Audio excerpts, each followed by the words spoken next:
Welcome to public TV news. బులెటిన్ల ముందుగా headlines. మత్తు పదార్థాల నియంత్రణపై సుల్తానాబాద్ పోలీస్ శాఖ ఆధ్వర్యంలో అవగాహన సదస్సు.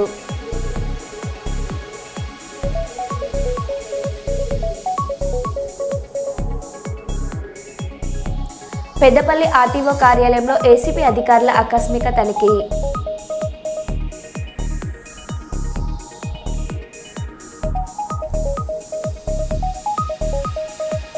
వరంగల్ మహానగరంలో శ్రీ భద్రకాళి దేవస్థానంలో 15 రోజుల పాటు జరిగే శాకాంబరి నవరాత్రి మహోత్సవంలో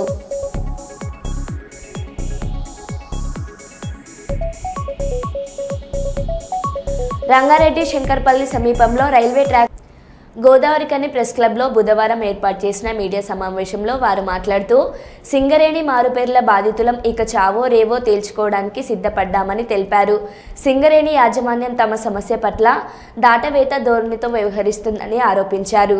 మారుపేర్ల సమస్య ప్రభుత్వం చేతిలో ఉందని చెబుతూ తప్పించుకునే ప్రయత్నం చేసిందని, అందుకు ప్రభుత్వం కాళ్లపై పడినా ఒప్పించడానికి సిద్ధపడి డిప్యూటీ సీఎం బట్టి విక్రమార్కను కలిసి ఎగ్జామిన్ చేయమని సింగరేణికి పంపించిన దానిపై ఇప్పటికీ స్పందన లేదని తెలిపారు.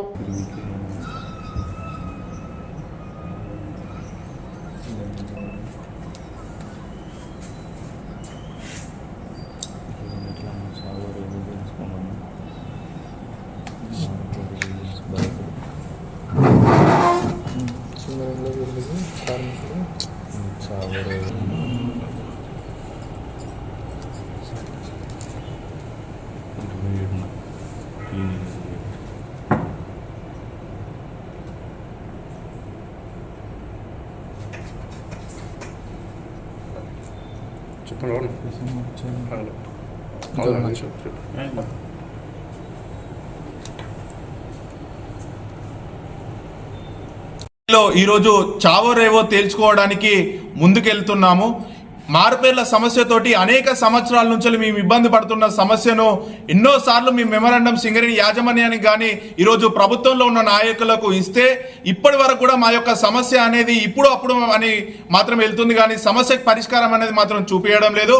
అందుకోసమే ఏదైతే మొన్న స్ట్రక్చర్ మీటింగ్ జరిగిందో స్ట్రక్చర్ మీటింగ్ సంబంధించిన విషయం కూడా 3 నెలలు గడుస్తున్నా ఇప్పటి వరకు మాకు పరిష్కారం అన్నది లేనందు కారణంగా ఈ నెల జూన్ 27 తారీఖు రోజున సింగరేణి 11 ఏరియా కోల్ బెల్ట్ బాధితులందరం కూడా చెలో కొత్తగూడెం ప్రోగ్రామ్ని హెడ్ ఆఫీస్ ముట్టడించడానికి మేమందరం కూడా నిర్ణయించుకున్నాము.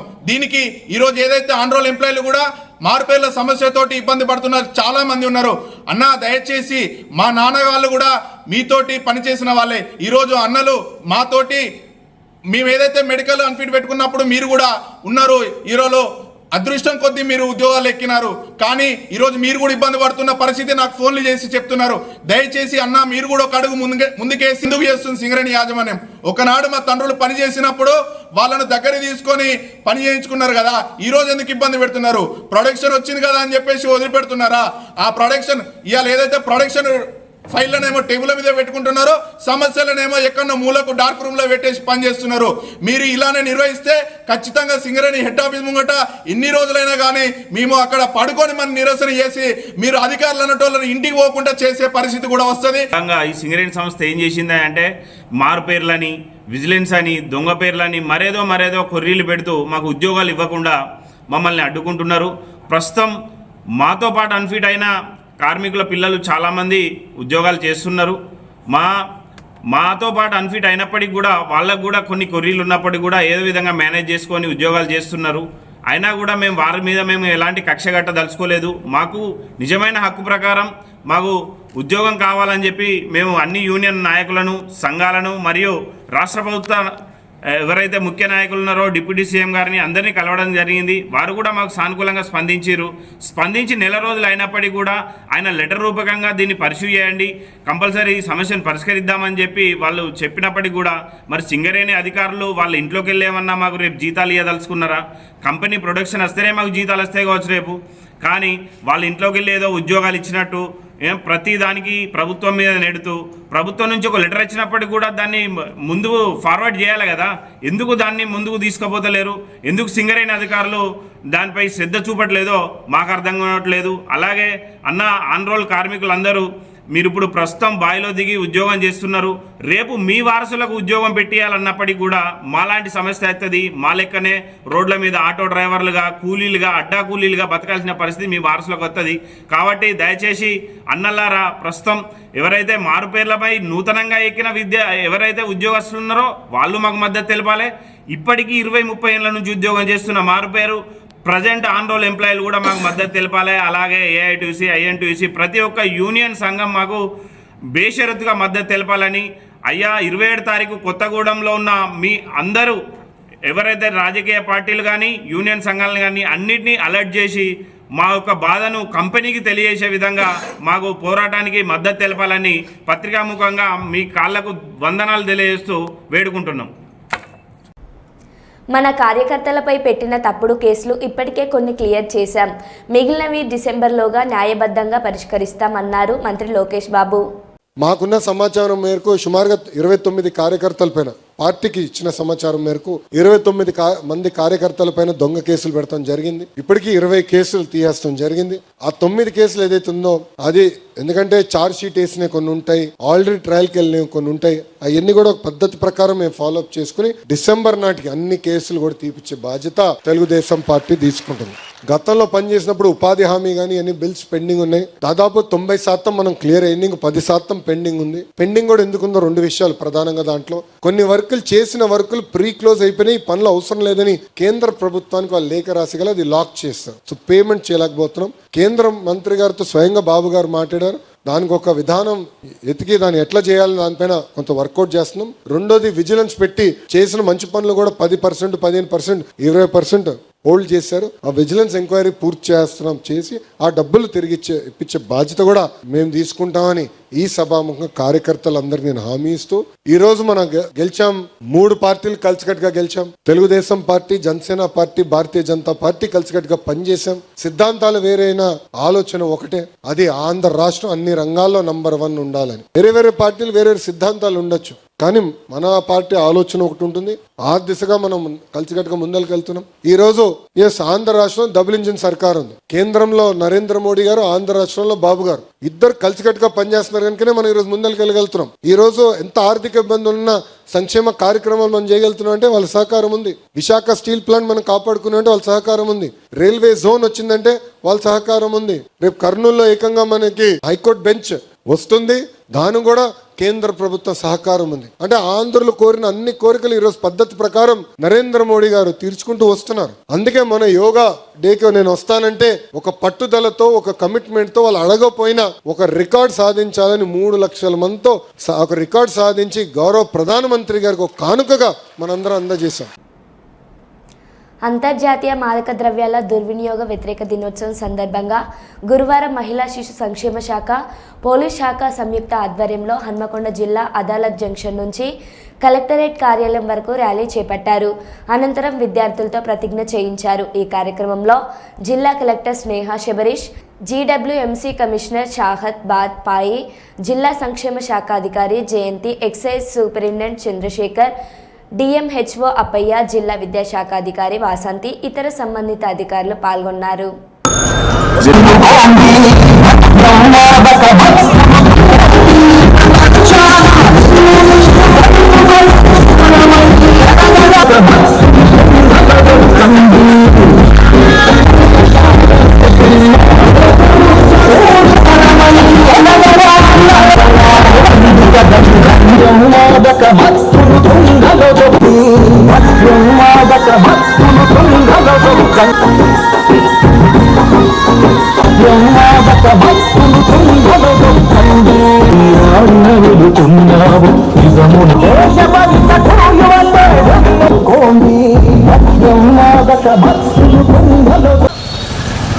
లెఫ్ట్ నడవండి.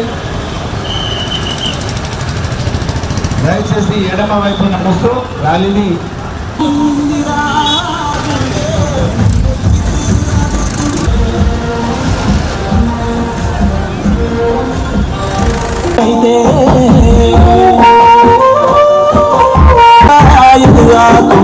పరువాలేదురా.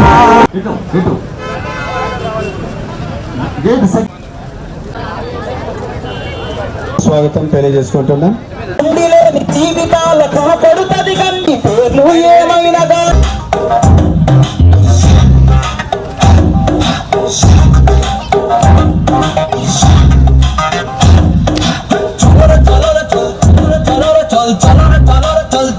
నశాముక్త భారత్ అభియాన్ కార్యక్రమంలో భాగంగా పిల్లలు, దివ్యాంగులు మరియు వయోవృద్ధుల సంక్షేమ శాఖ ఈ రోజు కూడా మొదటగా ఒక కన్వర్జెన్సీ, తర్వాత ప్లాంటేషన్, తర్వాత యోగా డే, ఒక 500 మందితోని ఒక యోగా డే నిర్వహించడం జరిగింది. నేరాలు కానీ ఇవన్నీ కూడా చాలా రకాలుగా మన విద్యార్థుల్ని ప్రభావితం చేసేటువంటి అంశాలు.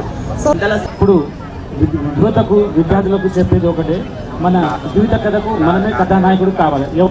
డ్రగ్స్ మహమ్మారిని అనేటువంటి డ్రగ్స్ మహమ్మారిని పారదోలడానికి ప్రయత్నం చేయాల్సిందిగా మేము ఈ సందర్భంగా మీ అందరికీ తెలియపరుస్తున్నాను. On this day of International Day Against Drug Abuse and Illicit Drug Trafficking, I would like to say only one thing.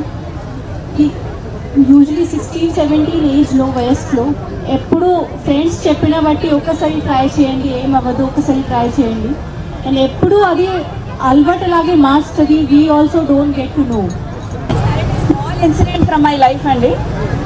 Maybe when I was in 10th class అనుకుంటా, ఒక ఎస్ఏ కాంపిటీషన్ ఆర్గనైజ్ చేశారు. It is against drug abuse. So at that time అసలు drug abuse ఆ 2 words కూడా అసలు ఎవరికి తెలియకపోయేది. Even I went and asked my father what is drug abuse, drug abuse అంటే ఏంటి అని. ఇన్ఫర్మేషన్ అంటే ఆ రోజు ఆ సిచ్యువేషన్లో నుంచి ఈరోజు చూస్తున్నాము, వందలాది స్టూడెంట్స్ పార్టిసిపేట్ అవుతున్నారు and they also know what is drug abuse. Similarly have come to a situation where ఈ అవేర్నెస్ స్కూల్స్ నుంచే స్టార్ట్ చేయాలి అని ఆఫీసర్స్ కూడా, అంటే యాంటీ నార్కోటిక్స్ బ్యూరో నుంచి అందరూ అంటే యునానిమస్గా ఒప్పుకుంటున్న ఒక అంశం ఇది స్కూల్స్ నుంచి. Unfortunately what we have to remember is మన బ్రెయిన్లో ఇంపల్స్ కంట్రోల్, అంటే ఇందాక చాహత్ చెప్పినట్టు ఏదైనా ట్రై చేయాలి, ఫ్రెండ్స్ చెప్పినట్టు ఏదైనా కొత్త విషయం waste, you please take this initiative seriously. Thank you. గారి ఆధ్వర్యంలో నిర్వహించడంగా మాదక అక్రమ రవాణా మరియు దుర్వినియోగంపై జరుగుతున్న పోరాటంలో పరిణామాల గురించి సంపొక్కరు డ్రగ్స్ బారిన పడకుండా కృషి చేస్తానని రహిత జీవన శైలిని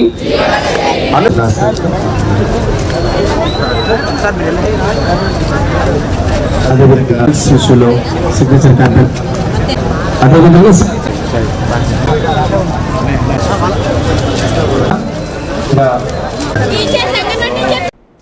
కర్నూలు జిల్లా అదోని నియోజకవర్గంలో ప్రతి మహిళను లక్షాధికారిని చేయడమే కూటమి ప్రభుత్వం లక్ష్యమని ఎమ్మెల్యే డాక్టర్ పార్థసారథి తెలిపారు.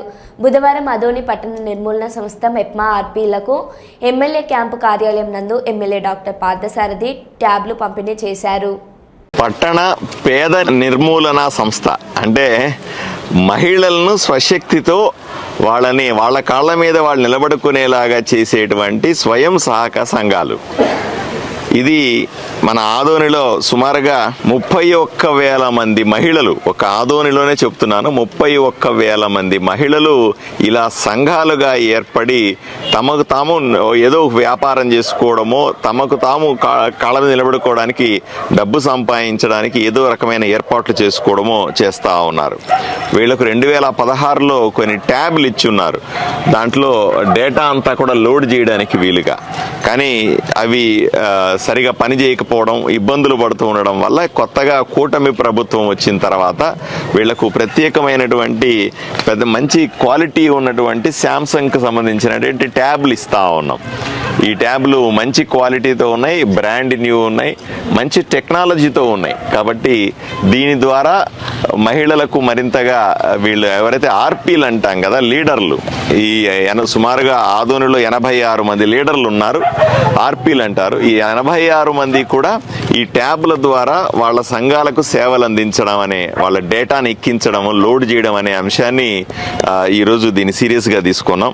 సుమారుగా ఈ 31 21,000 మంది మహిళలు ఎవరైతే సంఘాలుగా ఏర్పడి బ్యాంకుల ద్వారా రుణాన్ని తీసుకుని మళ్ళీ తిరిగి చెల్లించి తమ సంఘాల బలాన్ని పెంచుకుంటూ, అంటే ఒకసారి డబ్బులు తీసుకొని కట్టేస్తే మరింత ఎక్కువ డబ్బులు వస్తాయి, మళ్ళీ తీసుకొని కట్టేస్తే ఇంకా ఎక్కువ డబ్బులు వస్తాయి. ఆ రకంగా తమను తమ కుటుంబాలని పోషించుకుంటూ తమ పిల్లలను చదివించుకుంటూ ఎంతో గొప్ప పని చేస్తున్నటువంటి ఈ పొదుపు సంఘాల మహిళలకందరికీ కూడా నేను శుభాకాంక్షలు తెలియజేస్తూ, ఈ ఆర్పీలు ప్రత్యేకంగా మా ఆదోనిలో ఉన్నటువంటి ఆర్పీలు చాలా బలవంతులు.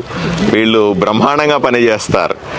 మిగతా ప్రాంతాల్లో నాకు విషయం తెలియదు, కానీ గత సంవత్సరంలో 24-23 సంవత్సరానికి సుమారుగా 87 కోట్ల రూపాయలని ఇలా కనిపిస్తారు, కానీ వీళ్ళు 86 కోట్ల రూపాయలు ఇచ్చారంటే ఆశ్చర్యం అనిపిస్తుంది మనకి.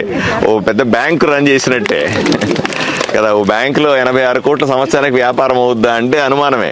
కానీ చూడండి, మా ఆదోని ఆర్పీలు మహిళలు 86 కోట్ల రూపాయల వ్యాపారాన్ని చేసి పెట్టినారు. బ్యాంకులకన్నింటికి కూడా మహిళా సంఘాలకి డబ్బులు ఇవ్వగలిగినారు. ఇది చాలా సంతోషించదగ్గ విషయం, గొప్ప విషయం. వీళ్ళందరికీ కూడా నేను వ్యక్తిగతంగా అభినందనలు తెలియజేస్తా ఉన్నాను. మరి ఈ సంవత్సరం కూడా ప్రభుత్వం కొత్త టార్గెట్ పెట్టింది. సుమారుగా 50 కోట్ల రూపాయలని మీరు బ్యాంకుల ద్వారా అనుసంధానం చేసుకుని మనము మహిళలకు రుణాలు ఇప్పించాలా, ఆ విధంగా రొటేషన్ చేయాలా అనే పరిస్థితిని వీళ్ళకు టార్గెట్గా నిర్ణయించారు. నాకు నమ్మకం ఉంది, మా మహిళలు మరింత కష్టపడతా ఉన్నారు, రాత్రి పగలు కష్టపడతా ఉన్నారు. మహిళా సంఘాలు కూడా చాలా బలపడతా ఉన్నాయి. కొత్త సంఘాలు కూడా ఏర్పడతా ఉన్నాయి ఆదోనిలో. రోజు లేదా ప్రతి వారము ప్రతి నెల కూడా కొత్త సంఘాలు ఏర్పడి ఆదర్శవంతంగా నిలుస్తూ ఉన్నాం.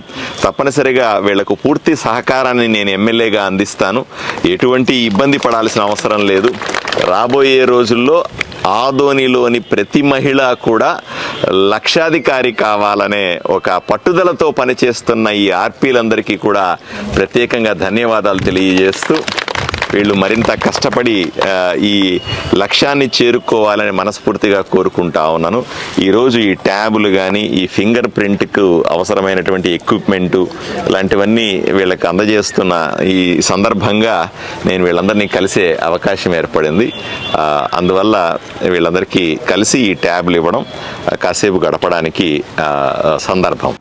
అయ్యా సీఎం మాకేది రుణమాఫీ. జగిత్యాల జిల్లా మల్లాపూర్ మండలం మొగిలిపేట గ్రామంలో ఫ్లెక్సీలు పెట్టి రుణమాఫీ చేయమని వేడుకుంటున్న రుణమాఫీ కాని రైతులు.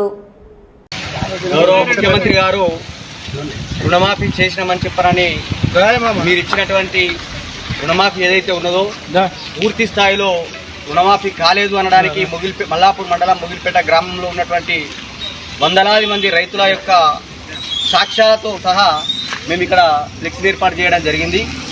మీరు ఆర్భాటంగా చేసినటువంటి ఏదైతే ఈ రుణమాఫీ ప్రక్రియ ఏదైతే ఉన్నదో, మీరు ఆనాడు 2 లక్షల రూపాయలు పరిగెత్తుకొని వెళ్ళండి, 2 లక్షల రూపాయలు తీసుకొచ్చుకోండి అని చెప్పారు. చాలామంది రైతులు 2 లక్షల రూపాయల రుణం తీసుకొచ్చుకున్న తర్వాత మీరు రుణమాఫీ చేసే సమయానికి అది వడ్డీ రూపంలో 2,10,000, 2,05,000 ఇట్లా అయింది. కాబట్టి 2 లక్షల పైన ఉన్న వాళ్ళను అనర్హులుగా జాబితాలో పెట్టి ఇవాళ వాళ్ళ రైతుల కళ్ళల్లో మట్టి కొట్టేటువంటి ప్రయత్నం చేశారు మీరు. ఇది ఇంతవరకు సబబు కాదు. దయచేసి ఆలోచించండి. కొద్దిమంది రైతులై మాత్రమే మీరు రుణమాఫీ చేసి మీరు ఏదో ఆర్భాటం చేశామని చెప్పారని, రైతులను పండగం చేసుకోవాలని చెప్పని గ్రామ పంచాయతీ కార్యాలయాల దగ్గర మీరు రుణమాఫీ చేసిన రైతుల ఫ్లెక్సీ ఎట్లయితే పెట్టారో, ఇవాళ అటువంటి మా రుణమాఫీ కానిటువంటి రైతులు వాళ్ళు కూడా నిరసన రూపంలో చెప్పి, అయ్యా సీఎం సారు మాకేది రుణమాఫీ, కాంగ్రెస్ ప్రభుత్వమా మేమేం చేసినాం మీకు పాపం అని చెప్పని ఇవాళ రైతాంగం ఇక్కడ గ్రామ పంచాయతీ కార్యాలయం వద్ద నిలబడి వాళ్ళ యొక్క బాణిని మీకు వినిపిస్తున్నది. ఆ రుణమాఫీ కాని వాళ్ళ లిస్టును కూడా ఇక్కడ ప్రదర్శించబడుతుంది. కాబట్టి దయచేసి ప్రభుత్వంలో ఉన్నటువంటి నాయకులారా, మంత్రులారా ఆలోచన చేయండి. ఈ కొద్దిపాటి మంది రైతులను కూడా మీరు కళ్ళలో పెట్టుకొని కాపాడుకుంటారేమనేటువంటి ఒక ఆశతోటి వాళ్ళందరూ ఇక్కడికి వచ్చి వాళ్ళ యొక్క గోడును వెళ్ళబోసుకుంటున్నారు. కాబట్టి దయచేసి ఆలోచన చేసి మిగతా ఎవరైతే ఉన్నారో ప్రతి ఒక్క రైతుకు 2 లక్షల వరకు రుణమాఫీ చేయాలని చెప్పారని మొగిలిపేట రైతాంగం పక్షాన మేము ఈ సందర్భంగా ప్రభుత్వాన్ని డిమాండ్ చేస్తున్నాం.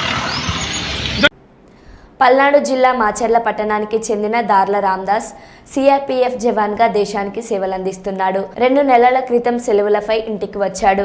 ఆ సమయంలో తమకు పూర్వీకుల నుండి సంక్రమించిన భూమిని అమ్ముకునేందుకు ప్రయత్నించాడు. అయితే కొంతమంది రాజకీయ నేతలు ఆ భూమిని అమ్ముకోనివ్వకుండా అడ్డుపడ్డారు. దీంతో అప్పులతో సతమతమవుతూనే రామ్దాస్ డ్యూటీకి తిరిగి వెళ్లిపోయాడు. రామ్దాస్ సోదరుడు 3 ఏళ్ల క్రితం చనిపోయాడు. రామ్దాస్ తండ్రికి కూడా గుండె శస్త్రచికిత్స చేశారు. మంత్రివర్యులు శ్రీ నారా లోకేష్ గారికి నమస్కారం. సార్, నేను సిఆర్పిఎఫ్ జవాన్ దార్ల రామ్దాస్. సార్, మాది పల్నాడు జిల్లా మాచర్ల నియోజకవర్గం, మాచర్ల పట్టణం. సార్, మాకు పూర్వీకులకు సంబంధించినటువంటి కొంత భూమి ఉంది. దాన్ని కొంతమంది రాజకీయ నాయకుల అండతో కబ్జా చేయాలని చూస్తున్నారు. సార్, ప్లీజ్ రిక్వెస్ట్ సార్, ఇలాంటి కబ్జాదారుల నుంచి మమ్మల్ని రక్షించండి, నాకు న్యాయం చేయండి. సార్, నాకు ఫైనాన్షియల్ ట్రబుల్ ఉంది. మా అన్నగారు 3 years బ్యాక్ చనిపోయారు సార్. మా నాన్నగారికి రీసెంట్గా హార్ట్ సర్జరీ అయింది. దీనివల్ల ఫైనాన్షియల్ ఇబ్బంది అవుతుంది సార్. సార్, ఆ ల్యాండ్ సేల్ చేసి ఈ క్లియర్ చేసుకుందామని వెళ్తే ఆ రాజకీయ నాయకుల అండతో ఆ కబ్జాదారులందరూ మా మీద అధిక ఒత్తిడి తెచ్చి పోలీస్ స్టేషన్ పిలిపించి ఇబ్బంది పెట్టి అమ్మని కూడా చేస్తున్నారు సార్. ప్లీజ్ రిక్వెస్ట్ సార్, నా సమస్యని క్లియర్ చేయండి సార్. మీరు ఎంతోమందికి ఎంతో సాయం చేశారు సార్. ఈ జవాన్ సమస్యను కూడా తీరుస్తారని ఆశిస్తూ ఈ విధంగా పోస్ట్ చేయడం జరిగింది సార్. Thank you. మీడియాతో మాట్లాడుతున్న బెల్లంపల్లి ఎక్స్ ఎమ్మెల్యే దుర్గం చిన్నయ్య. తెలంగాణ రాష్ట్రంలో అవినీతి పాలన జరుగుతుందనడానికి బెల్లంపల్లి మున్సిపాలిటీలో ఒక సంఘటన జరిగింది. తెలంగాణ రాష్ట్ర ముఖ్యమంత్రి రాష్ట్రంలో ఏ విధంగానైతే ఈ దుర్భర్గమైనటువంటి దుర్విష్టమైనటువంటి పాలన జరుగుతున్నదో, అవినీతి పాలన జరుగుతున్నదో, అట్లాగే రాష్ట్రమంతా కూడా అన్ని నియోజకవర్గాలలో జరుగుతున్నది. దాంట్లో ముఖ్యంగా బెల్లంపల్లిలో మరి ఏ విధంగా జరుగుతుందో, మరి బెల్లంపల్లి మున్సిపాలిటీలో ఈ బెల్లంపల్లి టౌన్ పరిధిలో ఇంటిగ్రేటెడ్ మార్కెట్ కట్టడం జరిగింది గత ప్రభుత్వంలో.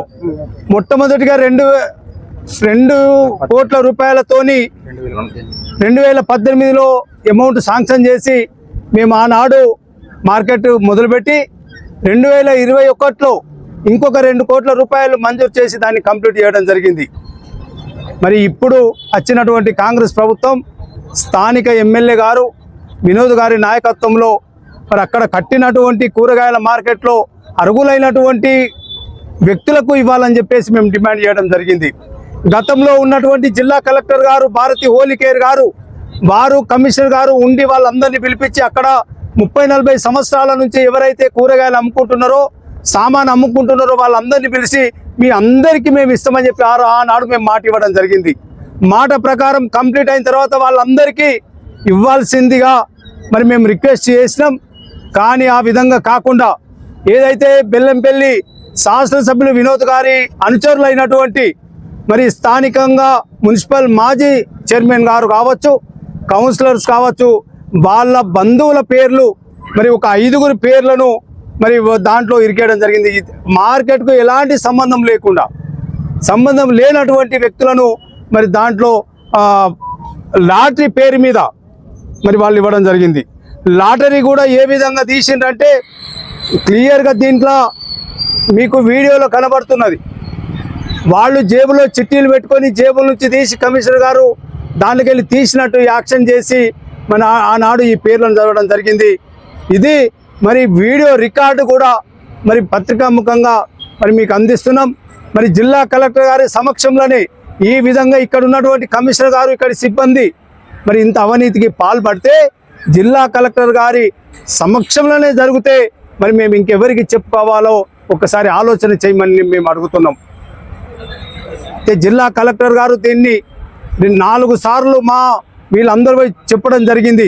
మాకు అన్యాయం జరుగుతుంది సార్, మరి మేము 30 సంవత్సరాల నుంచి అక్కడ ఉన్నాము. గతంలో ఉన్నటువంటి కలెక్టర్ గారు మాకు మాట ఇచ్చారు, మీరు మాకు ఇవ్వాలని అంటే వాళ్ళని బయటకు పంపించేసి మళ్ళీ వాళ్ళకి ఇచ్చడానికి ప్రయత్నం జరుగుతున్నది. దీన్ని మేము తీవ్రంగా ఖండిస్తున్నాం. ఇవాళ మార్కెట్ను కట్టడం లోపల కాంగ్రెస్ ప్రభుత్వంది ఒక్క పైసా కూడా లేదు. ఇవాళ వినోద్ గారు 1.5 సంవత్సరం అయింది, ఇక్కడ గెలిచి 1.5 సంవత్సరం అయింది. ఇప్పటి వరకు ఒక్క రూపాయి కూడా వారు తీసుకొచ్చినటువంటి సందర్భం లేదు. మరి ఇక్కడ ఉన్నటువంటి వాళ్ళు కాంగ్రెస్ నాయకులు బాగా చెప్తున్నారు, వినోద్ గారు వచ్చేసి ఇక్కడ చాలా అభివృద్ధి చేసిందని చెప్తున్నారు. కానీ నేను మొత్తం కూడా మళ్ళీ ఒక పత్రికా సమావేశంలో మరి అప్పుడు తీసుకొచ్చినటువంటి ఏదైతే పనులు ఉన్నాయో ఆ పనులని మాడిఫికేషన్ చేసి ఇప్పుడు నడిచే పార్కులు అన్నిటి కూడా కొబ్బరికాయ కొట్టిరే తప్ప ఒక్క రూపాయి కూడా కాంగ్రెస్ ప్రభుత్వంలో మంజూరైనటువంటి ఒక్క వర్క్ కూడా లేదని చెప్పేసి పత్రికాముఖంగా మీకు తెలియజేయడం జరుగుతుంది. కానీ ఇక్కడ ఉన్నటువంటి కాంగ్రెస్ నాయకులు మాత్రం మా సోదరి మరి మున్సిపల్ చైర్మన్ గారు మొన్న శ్వేత గారు మాట్లాడుతున్నారు, మా వినోద్ గారు చాలా అభివృద్ధి చేస్తున్నారు, లేకపోతే ఇక్కడ పట్టాలు ఇప్పడానికి చాలా ప్రయత్నం చేశారని చెప్పి మాట్లాడుతున్నారు. ఉత్తరాఖండ్లో ఘోర ప్రమాదం చోటు చేసుకుంది. ఓ మినీ బస్ అలకానంద నదిలో పడి ఒకరు మృతి చెందగా 10 మంది గల్లంతయ్యారు. మరో 7 గాయాల పాలయ్యారు. ప్రమాద సమయంలో బస్సులో 18 మంది ఉన్నట్లు సమాచారం. రుద్రప్రయాగ్ జిల్లా గొత్తీర్ వద్ద ఈ ప్రమాదం జరిగింది. వెంటనే స్థానికులు కొందరిని రక్షించారు. ప్రస్తుతం ఎన్డీఆర్ఎఫ్ పోలీసులు అధికారులు సహాయక చర్యలు చేపట్టారు. దీనిపై మరిన్ని వివరాలు ఇంకా తెలియాల్సి ఉంది.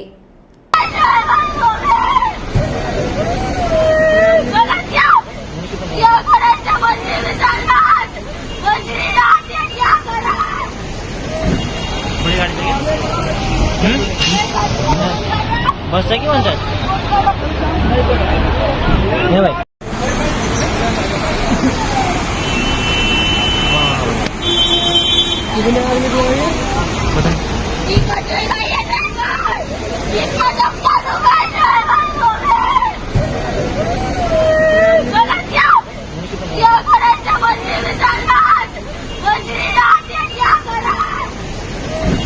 भाई बस है कि पंचायत మరో బులెటిన్లో మళ్ళీ కలుద్దాం. Stay tune.